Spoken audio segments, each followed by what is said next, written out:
Welcome everyone back.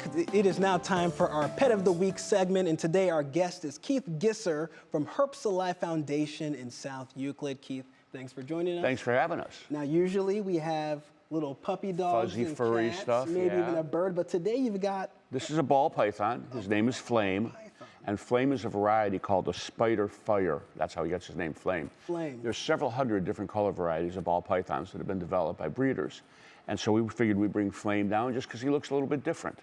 All right, so I promised my producer I would hold Flame. Okay. But I'm only gonna do it for like 1 second. That's fine. All right, let's do this. All right, here we go. Just like that. Oh, okay. Yeah, Okay, that's good. Enough? All right. Flame, you feel nice. That's No enough of problem. that. Okay, so tell me more about Flame. What do people need to know? So ball pythons are very easy to keep. That's all. They need high temperatures. They need multiple hides in their cage because they're a little bit shy. And they only get fed once a week. And a lot of people think snakes have to get live rodents for food. These guys actually eat frozen thawed rodents. Okay. So right now through the end of the year, we're actually running a promotion. We have about a dozen ball pythons available for adoption. And unfortunately, we have about 30 more who will be released by our veterinarians over the next 10 days. We had a large intake. So we've reduced our ball python adoption prices by either $10 or 10%, whichever is greater. And we have a variety of colors and sizes available. Now, do we need to know anything about Flame with other pets or kids? How is he? You generally keep these guys alone. With kids, they're fine. Again, very docile animal, hardly bite at all. Now, if you grab right at their face, I mean, if I grab right at your face, you might bite. You never know.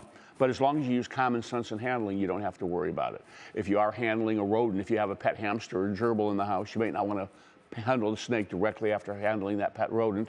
Wash your hands first, and then you won't have any problems at all. Now, the adoption process, and as you answer that, I don't like that I punked out like that. Let me hold Flame. There we go. Ooh, wow. Okay, what is the adoption process? So the adoption process is a two-step process. We have a written application so we can make sure that you have proper caging and everything. And then there's an in-person interaction and interview. It can all occur at the same time. So if you come in and you see a snake that you like or a lizard that you like or a turtle that you like, you say, I'd like to fill out an adoption application for that animal. And you can do that. Or sometimes people will have a particular animal in mind and they'll fill out the application and wait until we happen to get one available. All right, now the Cleveland Reptile Show, that's coming up. Tell the folks about We'll that. be at the Cleveland Reptile Show January 19th. That's a Sunday.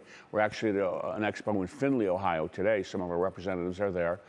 This is an area or a program where there are dozens and dozens of breeders and salespeople who will be selling their animals, and we are there usually with about 15 adoptable animals.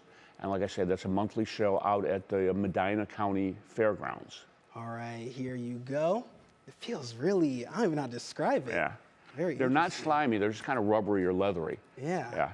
All right, well, Keith, thank you so much for joining us